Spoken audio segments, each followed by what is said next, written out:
The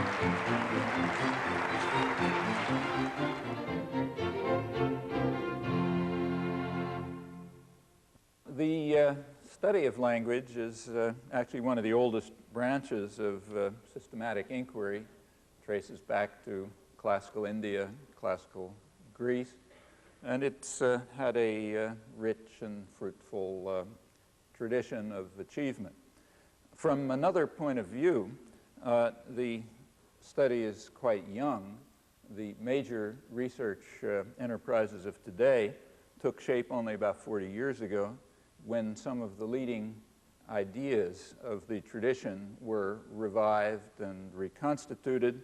That opened the way to what proved to be quite productive inquiry into the nature of language, into problems of use and acquisition of language, and a number of related issues.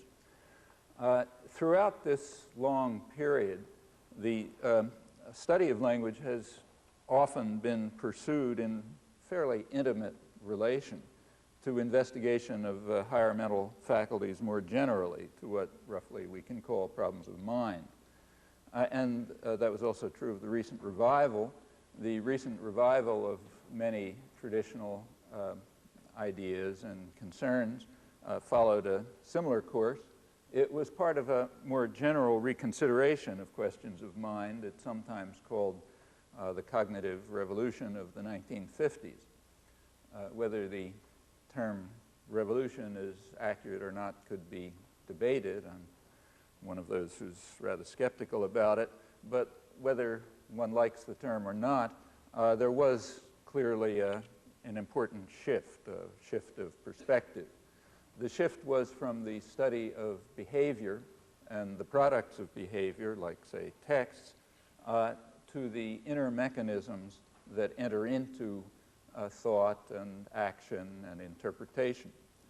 So from the cognitive perspective, behavior and its products are not the object of inquiry. They are simply data of whatever interest they are. Their interest would be derivative. They would be of interest insofar as they provide evidence about the inner mechanisms and mechanisms of mind, how they operate in executing actions or interpreting experience, and the ways in which they come to assume the forms they do from the embryo to maturity.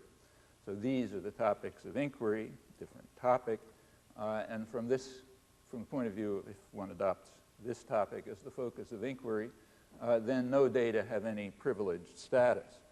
The properties and the patterns that were the focus of attention in structural linguistics, they may find a place, but a different one.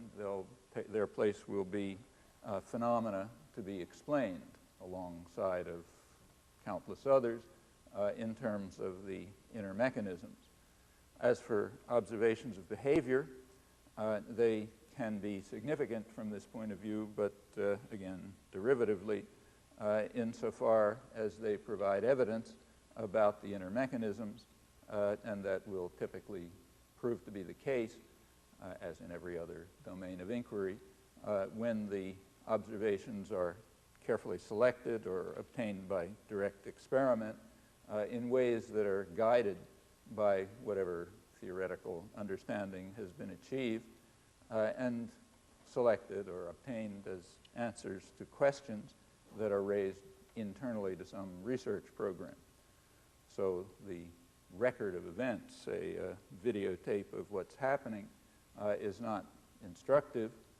There's no particular point in trying to match observations of external, or if you could do it, internal events.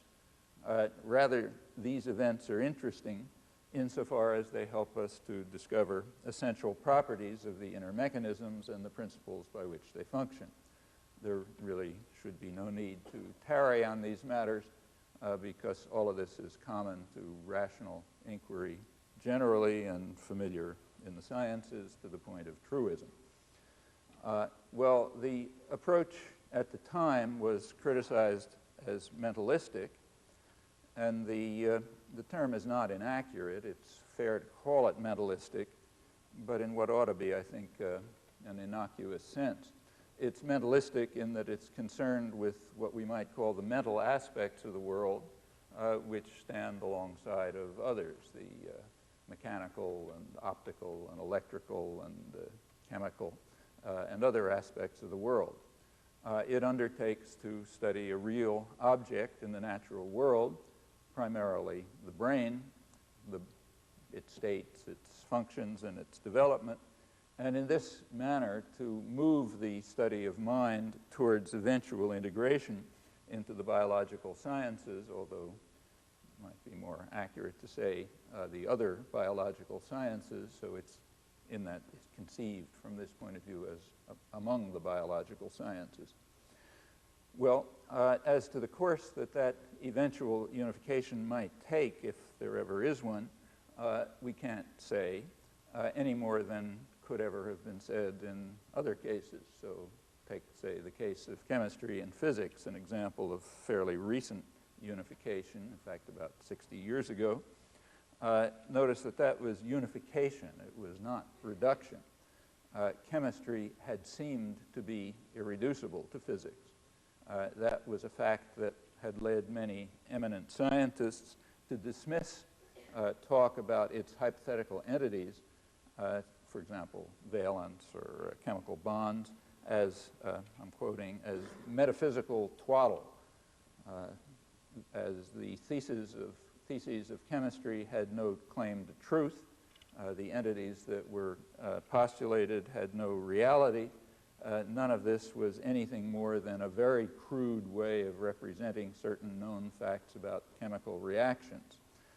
I'm actually quoting America's first Nobel Prize-winning chemist in the 1920s, referring to attempts to explain this metaphysical twaddle in terms of the early Bohr atom, which was more metaphysical twaddle.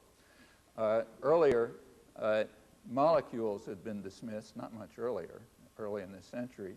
Molecules had been dismissed as simply calculating devices.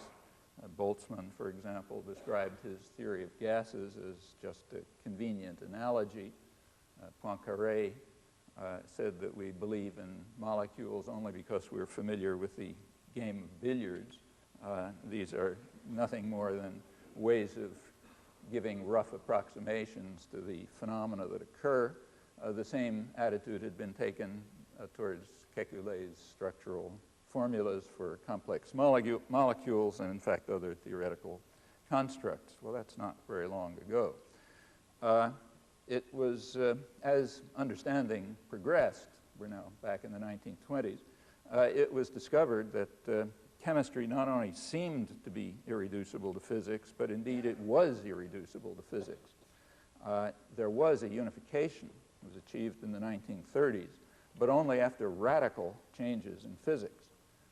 The proposals about the nature of chemical reactions and chemical affinity that had been ridiculed as absurdities, maybe calculating devices, they became cardinal principles of the new quantum mechanics, quoting from a recent standard history of chemistry, which goes into this. And I think there's something to learn from this history. It's rather recent history, notice. And furthermore, it actually fits within a very standard pattern, which is repeated over and over since the 17th century. If there was time, I'd go into it, but I'll leave it at that. There are lessons there. The analogies to discussions in philosophy of language and mind are not precise, but I think instructive. Well, in retrospect, we might say that the properties of matter that had been discovered by the chemists served as some kind of guidelines for the creation of the new physics, which at last was able to be unified with chemistry, again, not by reduction. And comparably, one might anticipate that the properties of the brain that are discovered by the study of language and other cognitive systems might, if we're lucky, provide guidelines for the brain sciences, which can search for mechanisms if they have some idea of what they're looking for. Otherwise, the search is completely blind. That a rather reasonable model, I think, is perhaps Eric Kandel's highly regarded studies of elementary forms of learning in snails with the goal, as he puts it, of translating into neuronal terms ideas that have been proposed at an abstract level by experimental psychologists. And there are many other examples. Well, that seems to be a reasonable way to approach questions of mind and brain, including the special case of language. Here, the gap between the mental and the cellular levels is huge. Far less is understood about these systems than about chemical reactions and fundamental physics 70 years ago.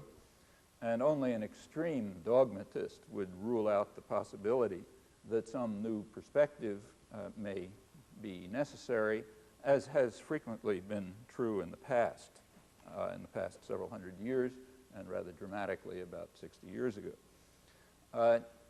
In general, the mentalistic approach is a step towards scientific naturalism. The study of language from this point of view is rather on a par with the study of vision or organization of motor behavior or the communication system of bees or other aspects of the natural world. I don't know of any reason why the issues should be approached in any different way when we turn to mental aspects of the world, to human higher mental faculties. Let me stress that what I just said is not uncontroversial, so far from it. And the same is going to be true of what follows. That's something you should bear in mind as I proceed into areas that are very poorly understood by and large and could be explored reasonably in many quite different ways. I'm going to follow a particular path. I can't possibly hope to and won't try to consider many alternatives or objections that can be and in fact have been raised. I mention that here just as a warning flag. You should listen with a rather skeptical ear and try to determine whether this picture that I'm going to try to sketch makes any sense. I think it does. A lot of other people do not. That's for you to decide.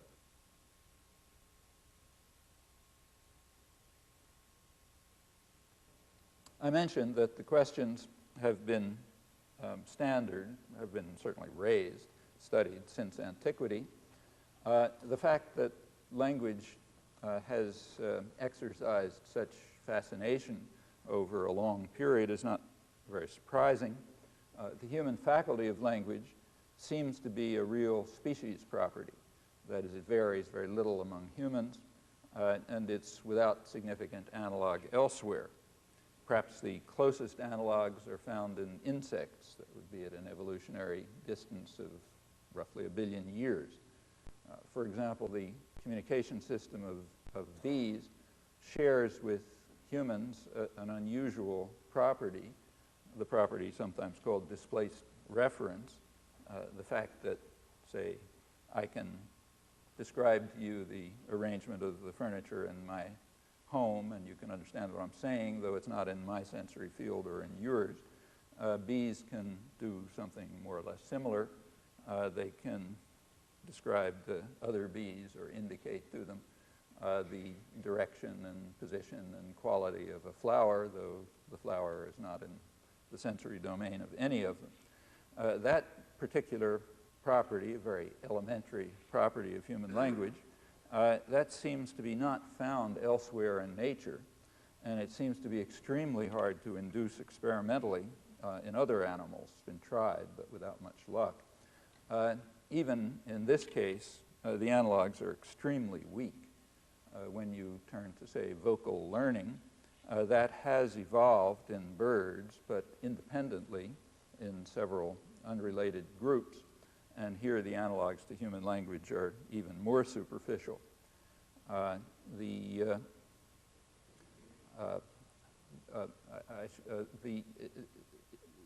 In general, among vertebrates, it's commonly been noted, among vertebrates, any kind of analogy to even the basic properties of human languages seem extremely rare and very hard to induce. It appears then, from considerations like this, which simply deepen as you go beyond, that human language is somehow biologically isolated in its essential properties. I've only mentioned some of the most trivial. And it also seems to be quite a recent development from an evolutionary perspective. Just to dispel some occasional misunderstandings, it doesn't follow from that the elements of it are recent from an evolutionary perspective. So, for example, cells have been around for a long time. The question is whether the system as it functions and exists is recent, with its particular properties, is recent from an evolutionary perspective, and it appears to be so. And that may indeed involve principles that are really not discovered elsewhere in organic nature. Wouldn't be too surprising to find that. And so it appears to be.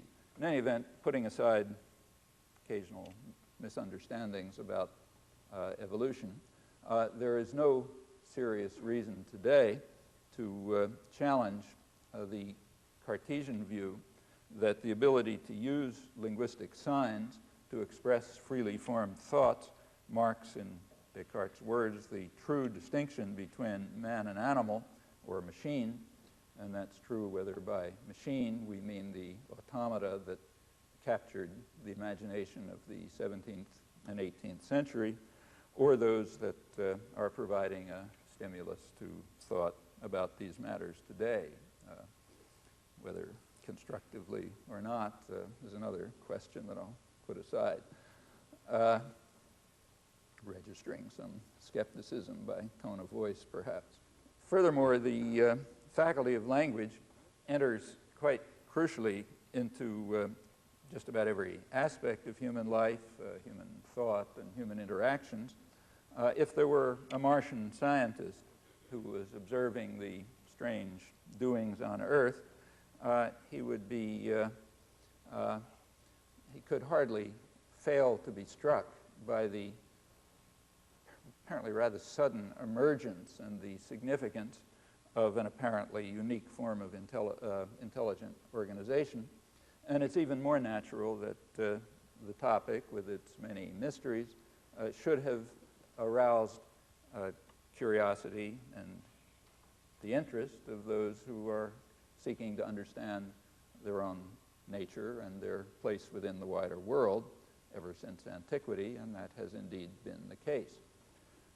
Human language is also based on a very elementary structural property that also appears to be biologically isolated, namely the property of discrete infinity, the property that's present in its purest form in the natural numbers, so 1, 2, 3, and so on, but no natural numbers in between.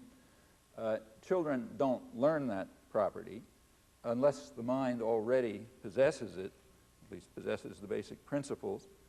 No amount of evidence could provide them. So knowledge about that system comes to us from the original hand of nature, as David Hume put it, part of what we would now call our biological endowment.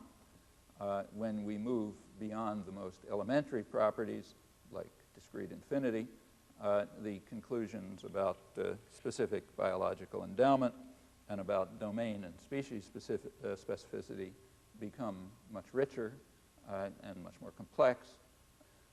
This elementary and apparently biologically isolated property of discrete infinity, that intrigued Galileo. He regarded the discovery, I'm quoting him, the discovery of means to communicate our most secret thoughts to any other person with 24 little characters as the greatest of all human inventions. Well, he's talking about the alphabet, of course. The invention succeeds because of the discrete infinity of the language that it reflects, that these characters are used to represent. Shortly after Galileo, the authors of the Port Royal Grammar and Logic were struck by what they called the marvelous invention of a means to construct from a few dozen sounds an infinity of expressions that enable us to reveal to others with no access to our minds what we think and imagine and feel. Again, a system with this that is, they're talking about the actual used system with its property of discrete infinity. From a contemporary standpoint, it's not an invention, but no less marvelous as a product of biological evolution, about which essentially nothing is understood. Well, however it may have evolved, the property appears to be available to very young infants, in fact, about as young as they can be tested.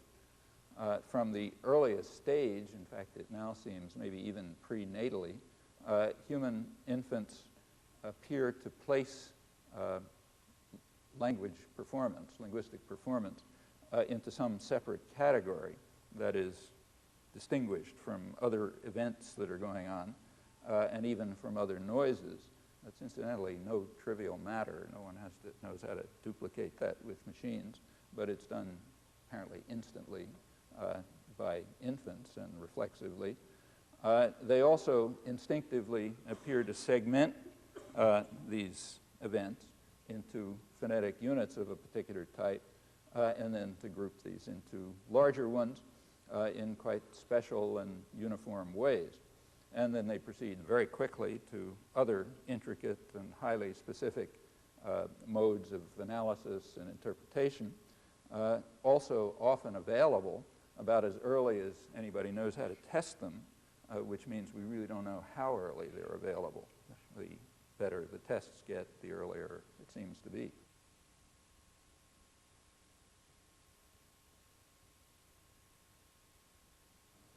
The faculty of language that somehow identifies the linguistic behavior and places it into a distinct category and then proceeds to deal with it in its own peculiar ways, that faculty can reasonably be regarded as a kind of language organ in the sense in which scientists refer to the visual system or the immune system or the circulatory system as organs. Understood in this fashion, conventional fashion, an organ is not something that you can remove from the body, leaving the rest intact.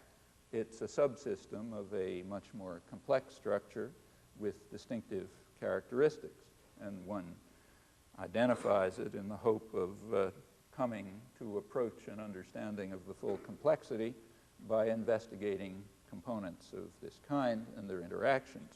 And the study of the language faculty proceeds in very much the same way. Well, let's assume further that the language organ is like others in that its basic character is an expression of the genes. How that happens remains a distant prospect for inquiry, but we can investigate the genetically determined initial state of the language faculty in other ways. Evidently, each language is a result of the interplay of two factors. One of them is whatever the genetically determined initial state is, and the second is the course of experience. We can rephrase that observation without changing anything by thinking of the initial state of the language faculty as a kind of a device which operates on experience and turns it into the language that is attained, which we can think of as being just a state of the language faculty. Looked at that way, which just rephrases the observation, the initial state of the language faculty you can think of as a kind of an input-output device, the kind one knows how to study. An input-output device where the input is the course of experience and the output is the language attained, that is the state of the language faculty attained. Here, notice the output is internal, that is, it's a state of the language faculty. The input and the output, metaphorically speaking, the input and the output are open to examination. The course of experience can be investigated to whatever detail one likes, and the properties of the language that are acquired, the state attained, they can also be investigated. And what you learn in this way by investigating input and output, that can tell you quite a lot about the initial state, the genetically determined initial state that mediates between them.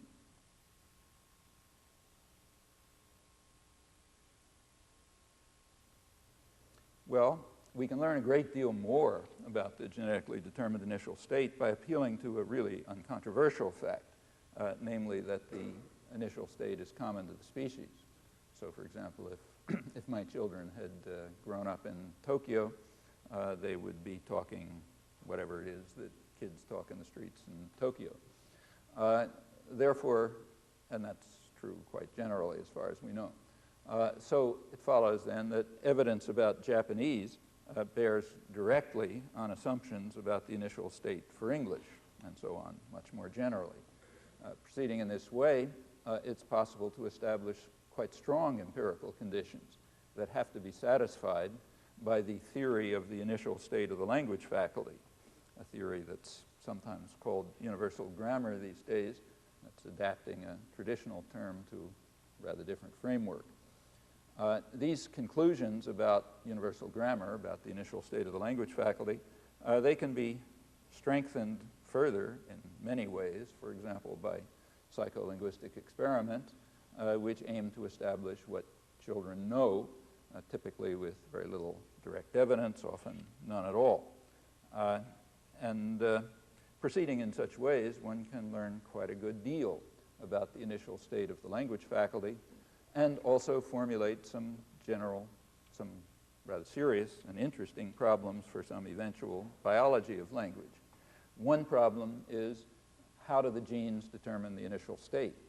A second is, what are the brain mechanisms that are involved in the initial state and the later states that are attained?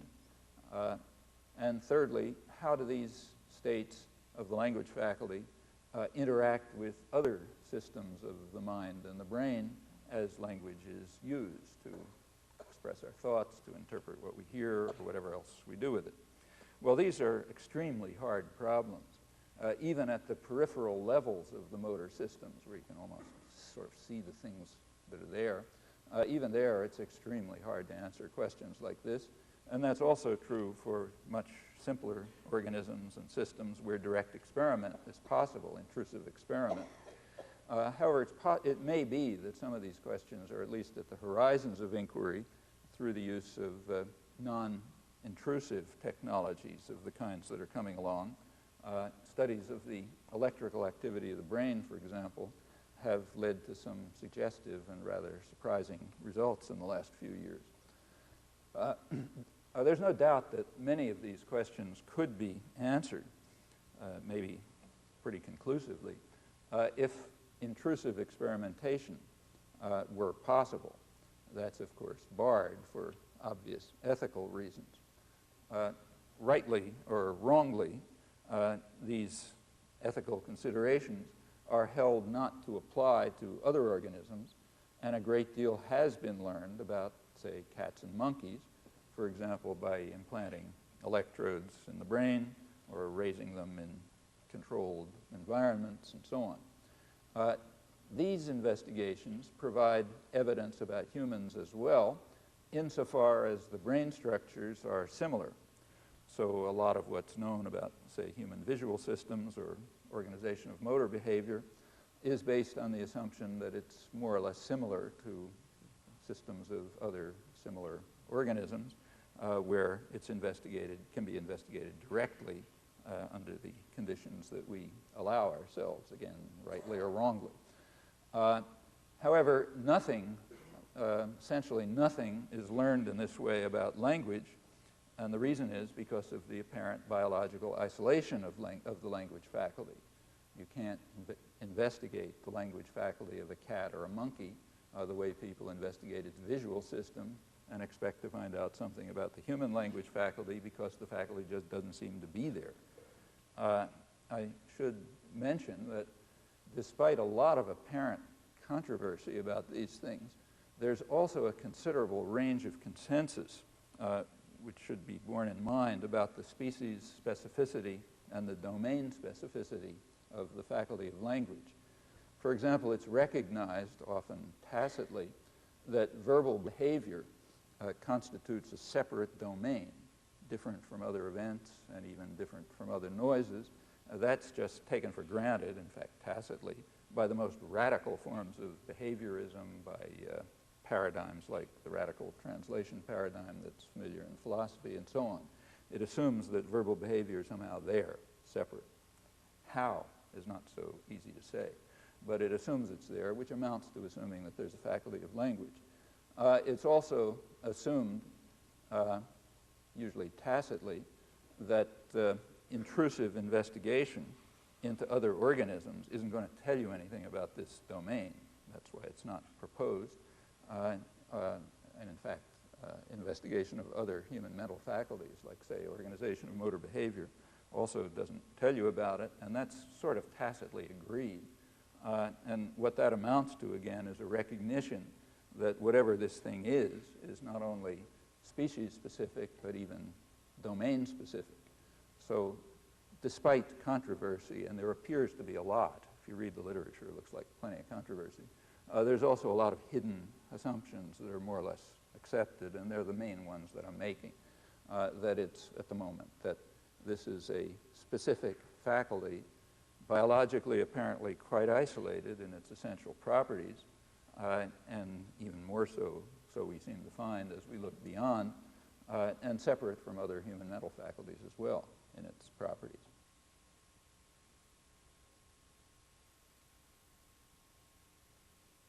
Well, this approach that I've been outlining, it's concerned with the faculty of language, with the initial state, the states that it assumes.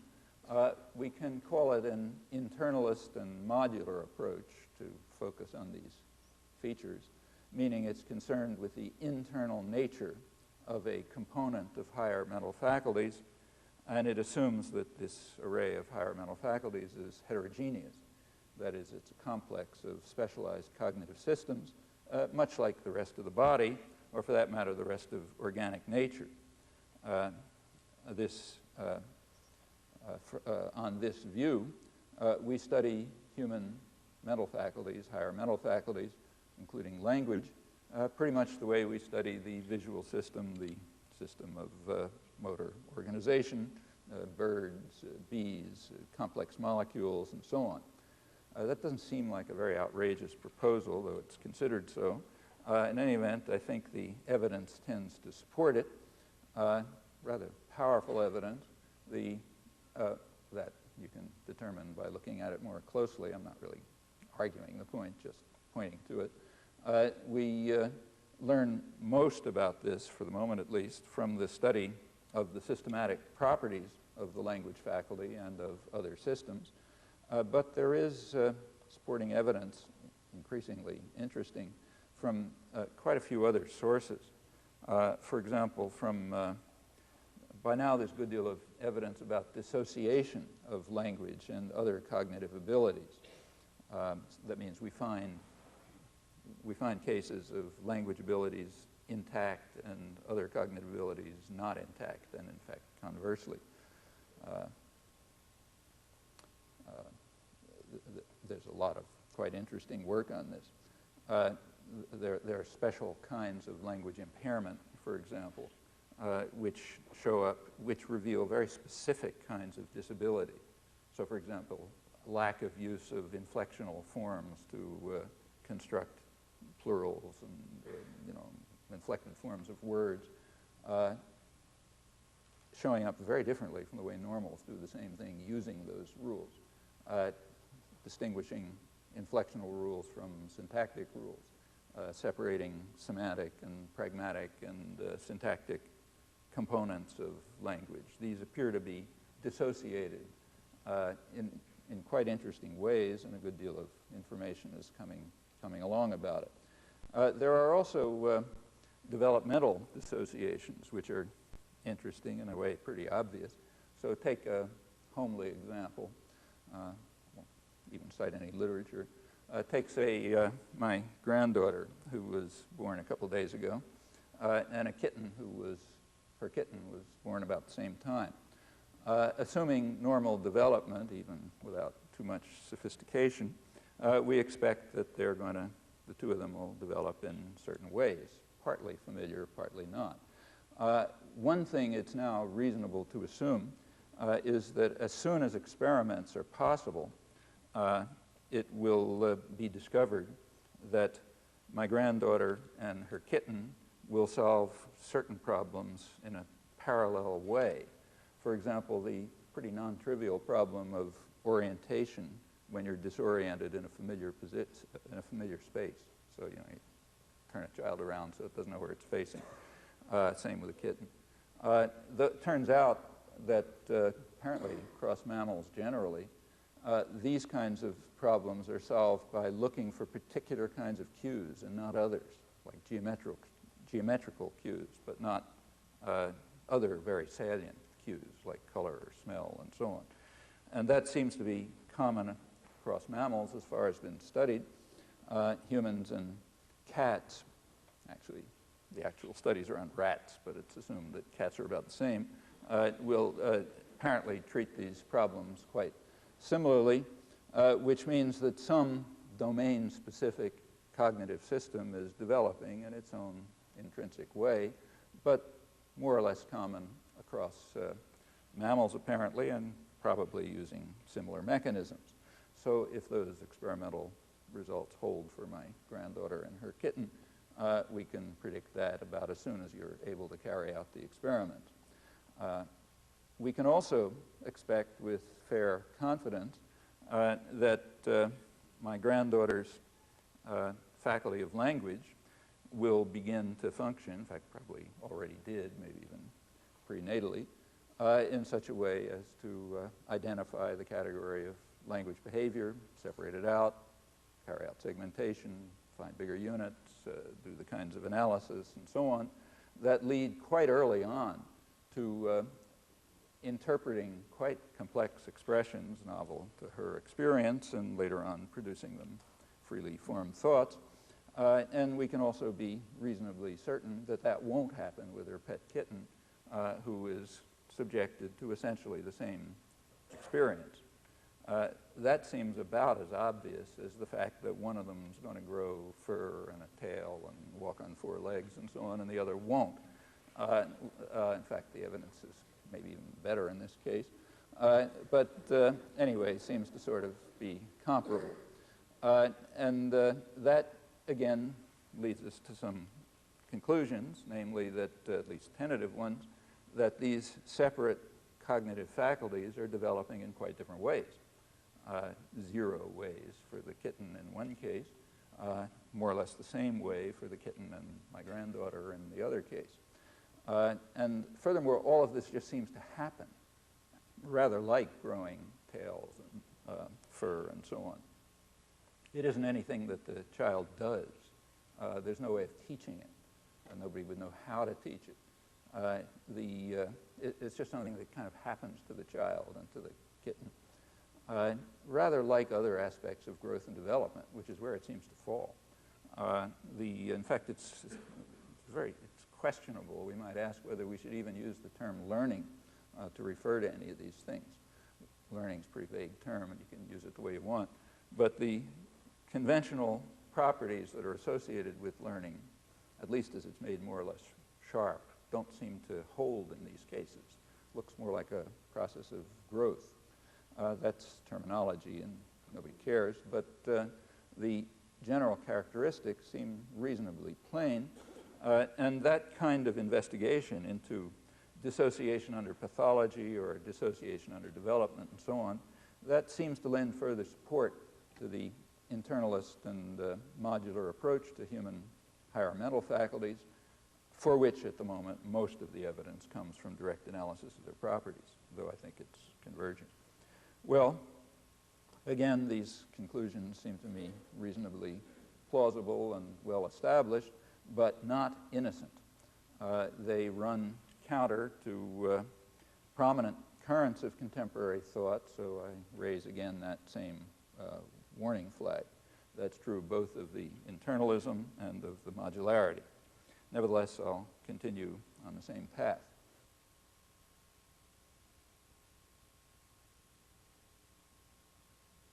Well, let's imagine some person, call him Peter, and let's say Peter has normal human being has a language faculty. The language faculty is in a certain state. Let's call it the state L. We can refer to L as Peter's language. To use a technical term to avoid confusion, we can call it his internalized language. It's the internalized variant of whatever one might want to call language. And that's the way I'll use it. So we'll say Peter has L. Peter has the language L. By that I mean Peter's language faculties in state L. Understood in this way, a language is something like a way to speak and understand. That's one traditional conception of language. It's a cognitive system. It stores information. It's embedded in other systems, performance systems, that access and use that information. And again, when I'm referring to language, I mean internalized language in that sense, state of the language faculty. Notice that that's different from ordinary usage in some respects. So for example, in ordinary usage, we don't have any way to refer to the language of my granddaughter who was just born. She plainly has one. There's evidence for that. But we have no way of talking about it. We can't say what it is. Obviously, it's not English. We also have no way of referring to the language of her 5-year-old brother. We can't say what language he's talking either. What we do say about her 5-year-old brother is that he's on the way to learning a certain language, in his case, Spanish.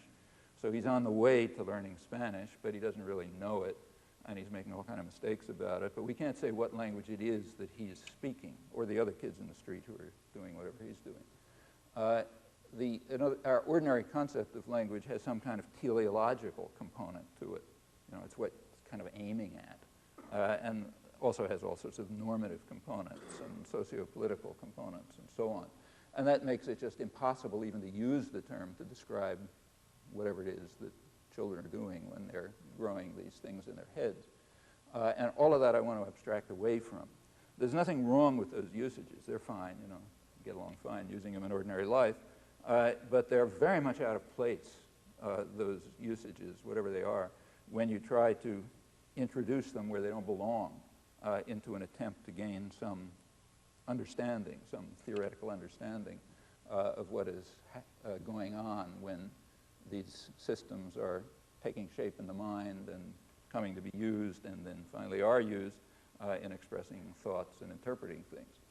That's about as, that kind of move would be more or less like, you know, say listening to a lecture in a physics course and hearing somebody talk about work and raising your hand and bringing up this morning's unemployment statistics. You've missed the point, you know. At the very earliest stages, the very earliest moments, inquiry in general, certainly any kind of science, departs very quickly from ordinary usage with all of its complex and interesting properties, fine where it belongs, but keep it out where it doesn't belong. The use of question about language is one case. So I'm notice incidentally that in the case of, say, my 5-year-old grandson, whatever it is he's doing and his friends, if all adults were to die, let's say, and somehow children 5 years old were to survive, whatever it is they're doing would end up being a perfectly fine human language, just one that doesn't exist. Okay. Now, but it would be one of the languages that the language faculty permits, just doesn't happen to be around by accident. But we don't have any way of talking about it. Well, again, that's not a criticism of the way we talk, but it's a criticism of an attempt to use that way in trying to understand these topics. It doesn't belong in that domain. So again, when I talk about a language, I'm talking about something very specific, namely the internalized language, the state of the language faculty. Actually, if we had more time, I would say that even that's improper, but let's leave it at that. Adapting another traditional term to a somewhat new framework, we can use the term grammar to refer to the theory of the language. So let's go back to Peter. Whatever language he has, we can say, we can call the theory of what language he has the grammar of his language. Sort of similar to the traditional term, but not exactly. Peter's language, Peter, of course, himself doesn't know the grammar, you know, any more than he knows the theory of his, the organization of his motor behavior, but he does know his language. so we say. I'll come back to that. Peter's language, that state of his language faculty, that determines an infinite array of expressions. Each of those expressions has its sound and its meaning. In technical terms, one says that Peter's language generates the set of expressions, the infinite set. And therefore, a theory of Peter's language is called a generative grammar. Well, that's terminology. What's the expression? Well, we can understand the expression to be just a complex of properties. The properties of an expression, say book, provide instructions for Peter's performance systems, that is, for his articulatory apparatus, for his modes of organizing thought, and so on. And with the language, the cognitive system in place and the performance systems in place, with all that in place, Peter has a vast amount of knowledge about the sounds and meanings of expressions and corresponding capacities to interpret what he hears, to express his thoughts, to use his language in a variety of other ways, all in ways that depart quite radically from his experience. Well, we have to be careful, let me stress this again, not to be misled by ordinary ways of talking about these things. Again, perfectly unproblematic in themselves, but a source of confusion if they're introduced uncritically into attempts to develop theoretical understanding. I already mentioned the case of language, but gets worse than that. English happens to have an idiosyncratic usage, which isn't matched in many similar languages. If we say that Peter knows his language, other languages talk about it differently. They say Peter speaks the language or has the language or something like that. The English usage, the rather idiosyncratic English usage, Peter knows his language, that can tempt us, if we're uncritical about it, to wonder about the cognitive relation that holds between Peter and his language. When Peter, say, Pedro in Spanish, if Pedro knows Spanish, we can say, well, what kind of cognitive relation is that? And what kind of an entity is it, this thing, Spanish, that Pedro knows and that my 5-year-old grandchild doesn't know, that though maybe someday he'll get to know it in a couple of years. Well, I don't think there's any way to make any sense out of these questions, and I think they should be abandoned. They've led to a lot of quite pointless and misleading commentary, in my opinion. In any event, they don't arise. None of these questions arise when we approach the issue just common sense, naturalistically, in the way I've been trying to outline. Pedro's language is in state L, my grandson's language is in state whatever it is, interacts with performance systems and means they know a lot of things and nothing else, no other odd entities or relations have to be postulated, which I think is all to the good. Similar problems arise about the notion of expression. Let's say, again, take, say, the word book. From the point of view that I'm outlining, the word book is just a collection of properties. So properties of sound, properties of meaning. And again, you can think of these as instructions which tell the performance systems how it's articulated and how it's understood and so on. Suppose one property changes. Well, then it's a different word. It may look kind of similar to the old word, but it's a different one.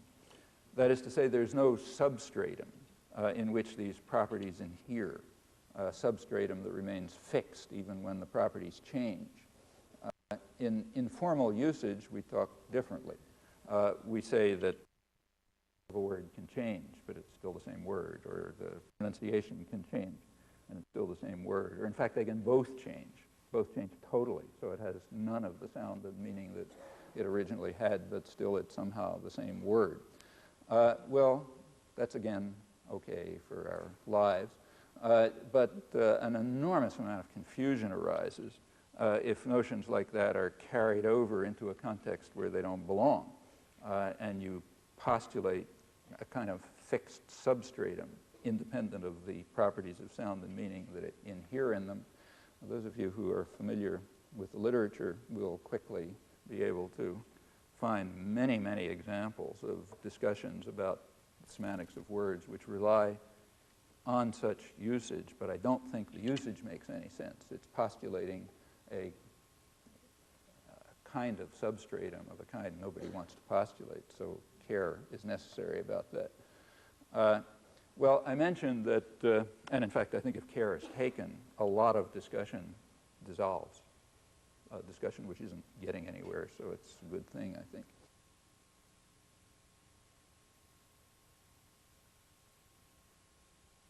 I mentioned that generative grammar arose in a context of what's called the cognitive revolution, which reshaped and revived many of the insights and the achievements and also the quandaries of the first cognitive revolution of the 17th and 18th century. Now that one was part of the general scientific revolution that very radically modified our understanding of the world. It was recognized at that time that language involves the infinite use of finite means, to pick one classical formula. But that insight couldn't really be developed very far. The problem was that the basic ideas were too obscure. By the mid-20th century, things had changed. There had been very great advances in the formal sciences, and they had provided the appropriate concepts in a quite sharp and clear form. That made it possible to address the traditional questions seriously. That is, to try to give a precise account of the computational principles that generate the expressions of a language, and in that manner to capture, at least partially, the idea of infinite use of formal meanings. I stress partially for reasons I'll come back to. Other advances had also opened the way by then to investigation of language, traditional questions, in fact, with a lot more hope of gaining some real success. There had been very productive study of language change, which had registered many achievements. Anthropological linguistics had opened the way to investigation of, had offered a far richer understanding of the variety of languages and their nature. It also undermined many stereotypes. And certain topics, notably the study of sound systems, had been much advanced by the structural linguistics of the 20th century. Well, the earliest, so it made it look like a reasonable endeavor in, say, the 1950s. The earliest attempts to carry out the program, now the program of generative grammar, they very quickly revealed that even in the best studied languages, the most elementary properties had passed unrecognized. If you take the most comprehensive dictionary or the most comprehensive grammar, you quickly discover that it only skims the surface. The basic properties of language are just presupposed throughout, unrecognized, unexpressed, and indeed unconsciously. But again, these objects, like say the OED, are perfectly adequate for their intended use, but their intended use is for people who already know the language and who have a faculty of language that is intact, and therefore they can use the hints that are given in the 10-volume grammar or the fat dictionary and so on. But if our goal is to understand the faculty of language and the states that it can assume, then we can't tacitly presuppose the linguistic understanding that the reader brings to these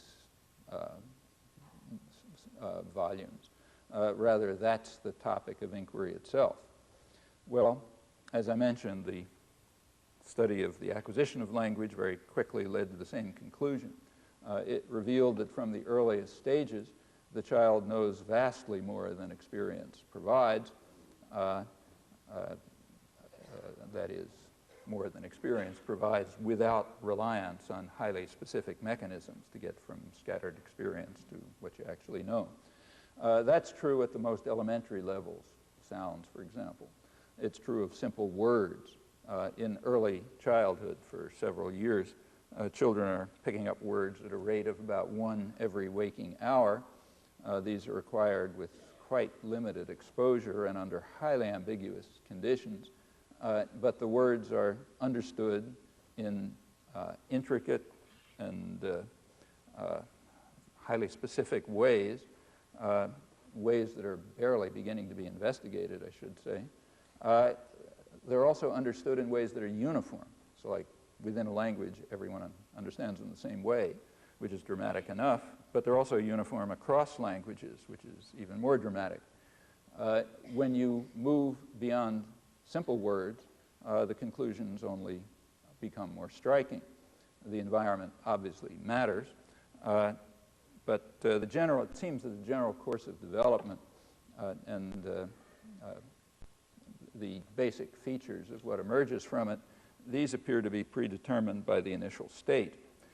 However, the initial state is common to humans, so it must follow, if this is correct, that in essential properties and even down to fine detail, languages just are cast to the same mold. So imagine again this rational Martian scientist looking at us the way we look at other organisms. He would plausibly conclude, I think, that there's really only one language. Humans speak the same language. There are some differences at the margins. Well, as languages were more carefully investigated from this point of view, it was found that their diversity had been underestimated as radically as their intricacy and the extent to which they're determined by the initial state. At the same time, we know that the diversity and the complexity can be no more than superficial appearance. Those are rather surprising conclusions, in fact, kind of paradoxical, almost contradictory, but they seem undeniable. And they pose in a very stark form what has been the central issue, the central problem for the study of language in the past half century or so. That's the problem of trying to show that all languages are essentially variations on the same theme, while at the same time recording faithfully the intricate properties of sound and meaning and structure in which they superficially at least seem to be quite varied. A genuine theory of language is going to have to meet to satisfy all of these conditions. The conditions have been given technical names. We say that a theory of a language, a grammar, meets the condition of descriptive adequacy to the extent that it gives a full and accurate account of the actual properties of the language, that is, what the speaker knows. And that a theory of a language, universal grammar, satisfies the condition of explanatory adequacy to the extent that it shows how the particular language derives from the initial state under the boundary conditions of experience that then would offer an explanation of the properties of language at a much deeper level. And there's a tension between those goals. In fact, they're near contradictory. The goal of descriptive adequacy leads you to try to achieve that. It leads you to greater and greater complexity and variety of rule systems. If you try to pursue the goal of explanatory adequacy, you're being led to assume that languages are invariant except at the margins. And that's a serious tension, the tension that set the guidelines for research. Well, the natural way to deal with the tension was to just try to cut the Gordian knot right at the beginning. That is to challenge the traditional assumption, which had been carried over into early generative grammar, the assumption that a language is a complex system of rules, rules that are specific to particular languages and to particular constructions.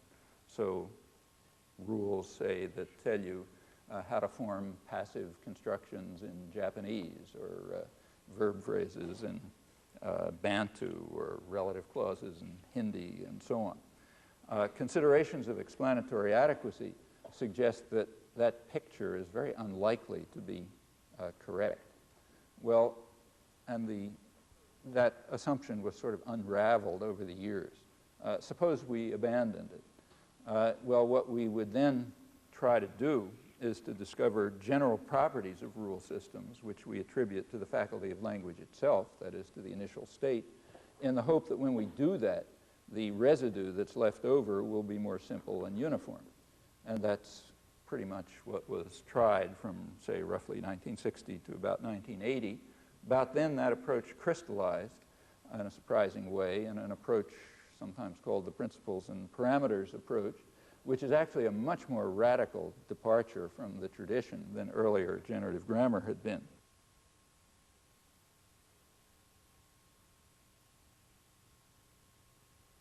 According to this approach, there aren't any rules and there aren't any constructions. So there's no rules for relative clauses in Hindi or passives in Japanese or verb phrases in Bantu. The rules of traditional grammar and early generative grammar, those are decomposed into general principles, invariant principles of the language faculty, which interact and yield the properties of expressions. The constructions are held not to exist. They're just taxonomic artifacts, kind of like terrestrial mammal or something like that, maybe useful for description, but they have no theoretical status. They're just the results of interaction of various principles. The picture, sometimes give a graphic image proposed by Jim Higginbotham. You can think of it as if language is kind of like a network, fixed network that had a switch box associated with it. The network is the universal principles. The switch box, finite number of switches, they can be turned on and off. Those are the parameters. If you set the switches one way, you get Bantu. If you set them a different way, you get Hungarian. The switches have to be set on the basis of very elementary evidence, because we know that that's how children acquire language. So the parameters, the switches, have to be such that with very limited evidence, they can be set. Once they are set, you ought to be able to literally deduce the possible languages. That's a picture. Notice that, of course, small changes in switch settings could lead to apparent large changes in phenomena as they sort of proliferate through the structured system. Well, that's a program. It's not a finished project by any means. The tentative conclusions are very unlikely to stand, and you can't have any real confidence that the whole approach is on the right track. But as a research program, it's been incredibly successful. It led to a huge explosion of empirical inquiry into languages of an extremely broad typological range. New questions were raised that you couldn't have formulated before, and often rather intriguing answers. And that happened in related fields too. The study of acquisition of language, of processing, of pathology, these were all kind of reformulated in those terms. Again, leading to very productive research programs. And whatever its fate turns out to be, this program suggests how a theory of language might satisfy the apparently conflicting demands of descriptive and explanatory adequacy, and does so for the first time. So it gives at least a kind of an outline of what could be a genuine theory of language, again, for the first time.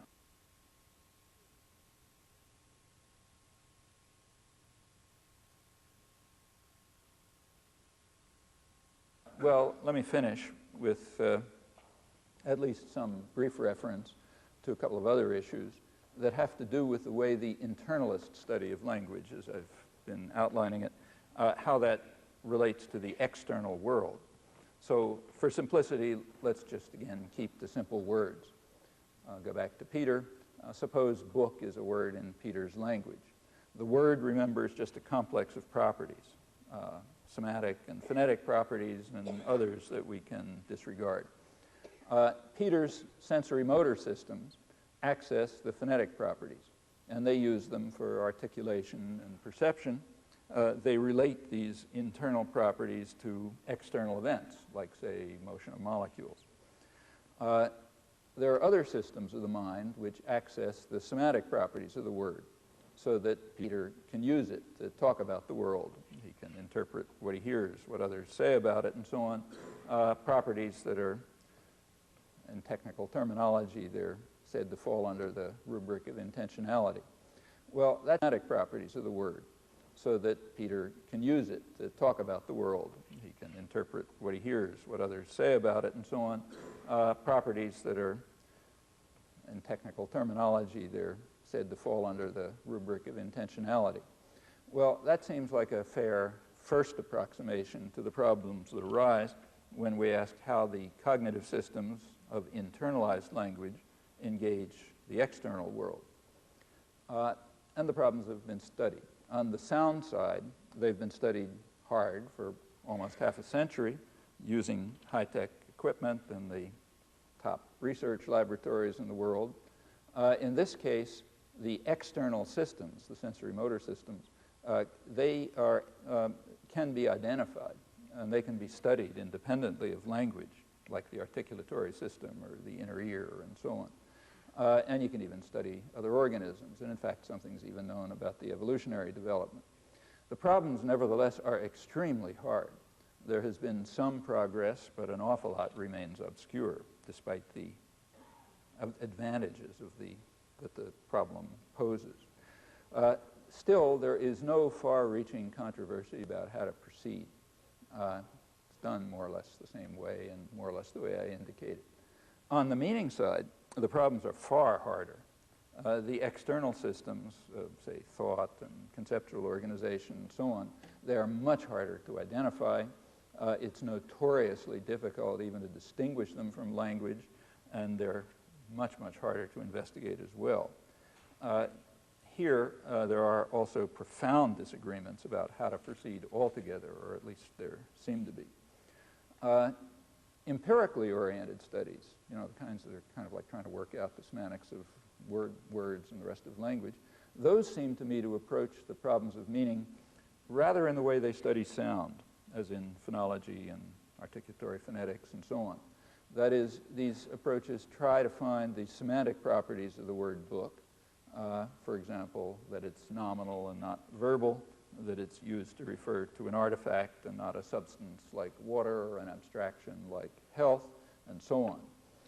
One could ask right away whether these are properties of the word book. Are they part of the meaning of the word, or are they properties of the concept associated with the word?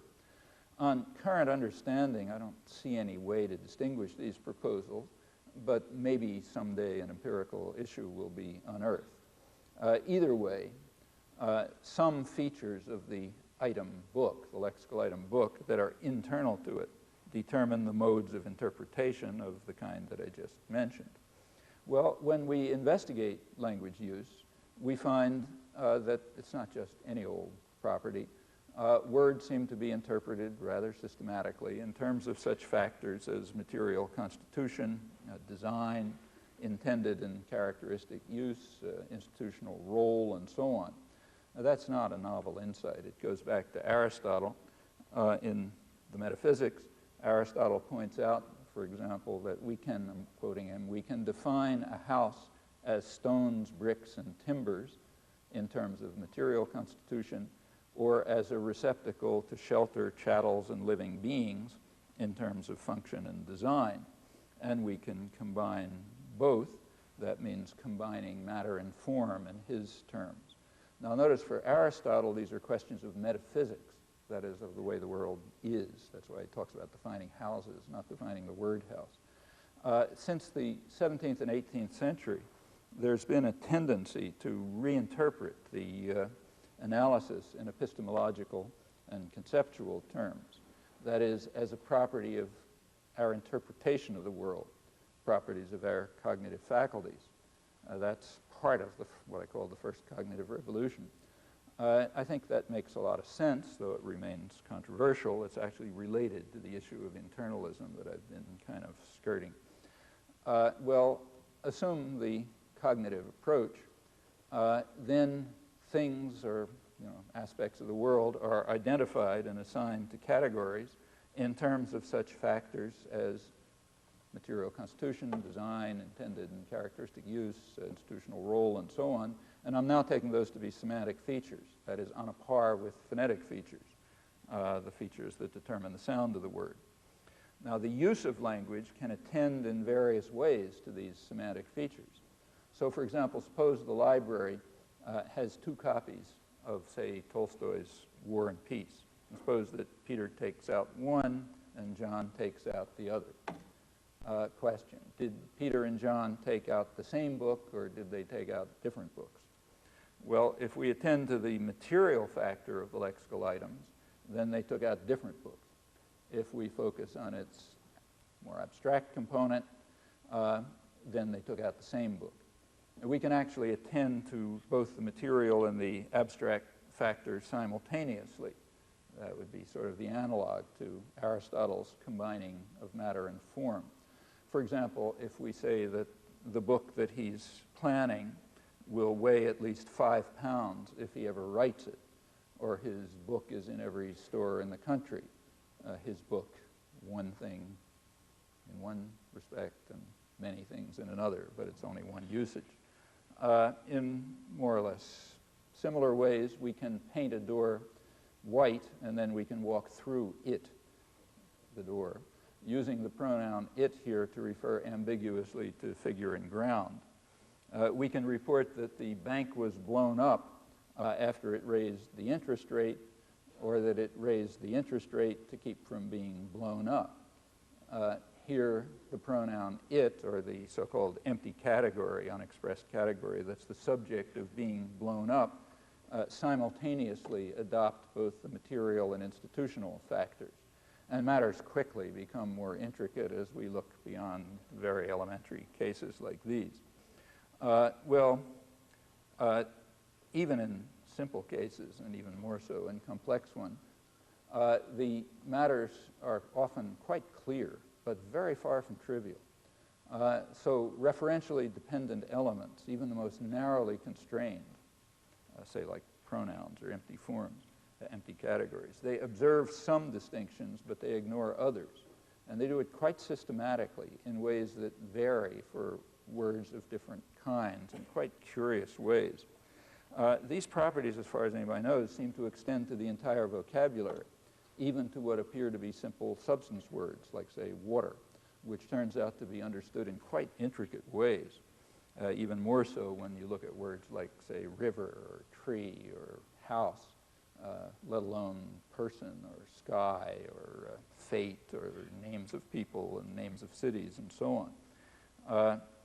The properties of such terms can be investigated in many different ways. We can investigate them descriptively for particular languages. We can look at language acquisition, generality, cross languages, invented forms, and so on. What comes to light is surprisingly intricate and not surprisingly known in advance of any evidence, hence shared among languages. There's no a priori reason to expect that human language will have such properties. So, say, Martian could be different. The invented symbolic systems of science and mathematics surely are. That is, they are consciously designed so as to avoid all of these properties, which are ubiquitous in human language, it seems. No one knows to what extent the specific properties of human language are a consequence of general biochemical laws that apply to objects with general features of the brain. That's another problem at a still distant horizon.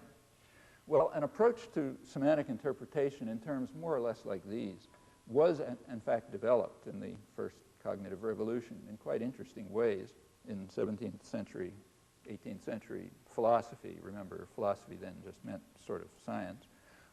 Often adopting Hume's principle that, I'm quoting Hume, the identity with which we ascribe to things is only a fictitious one established by the human understanding.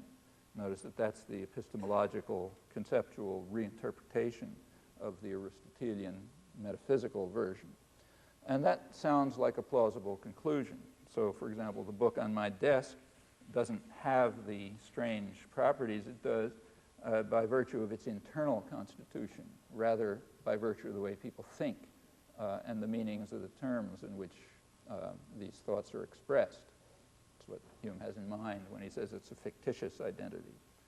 The semantic properties of words are used to think and talk about the world in terms of the rich perspectives that are made available by the resources of the mind, and that looks rather comparable to the way in which phonetic interpretation seems to proceed. Well, contemporary philosophy of language commonly follows a rather different course. It asks to what a word refers and gives various answers. But the question doesn't seem to have any clear meaning. Perhaps it's misformulated. Personally, I think it is. It seems to me it's a mistaken analogy to technical usages that are designed for formal systems, say for study of arithmetic. The example of book is quite typical. it doesn't make much sense to ask to what thing the expression Tolstoy's War and Peace refers when Peter and John take identical copies out of the library. The answer depends on how the semantic features are used when we think and we talk one or another way, and in fact in both ways simultaneously, if we like, despite the conflict.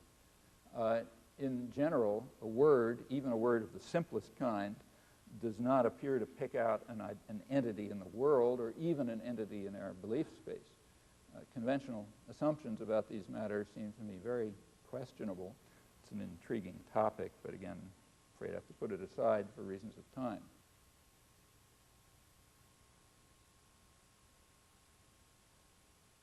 Well, last point. I mentioned that modern generative grammar has sought to address certain concerns that animated the tradition, in particular the Cartesian idea that the true distinction between humans and other creatures or machines is the ability to act in the manner that they took to be most clearly illustrated in the ordinary use of language, though characteristic of human action generally. That is, without any finite limits, influenced but not determined by internal state, appropriate to situations but not caused by situations or internal state, hence uncaused, coherent, and evoking thoughts that the hearer might have expressed, and so on. And the goal of the work that I've been talking about is to unearth some of the factors that enter into such normal practice. Only some of these, however. Generative grammar seeks to discover the mechanisms that are used, and therefore contributing to the study of how they're used in the creative fashion of normal life.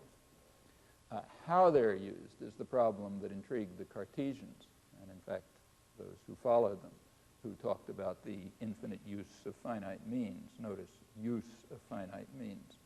Or going on, say, to Otto Jespersen early in this century, more or less ends the tradition, about how we use the notion of structure in our minds to form free expressions which are new to us and others. That's the use that's being discussed, not the mechanisms.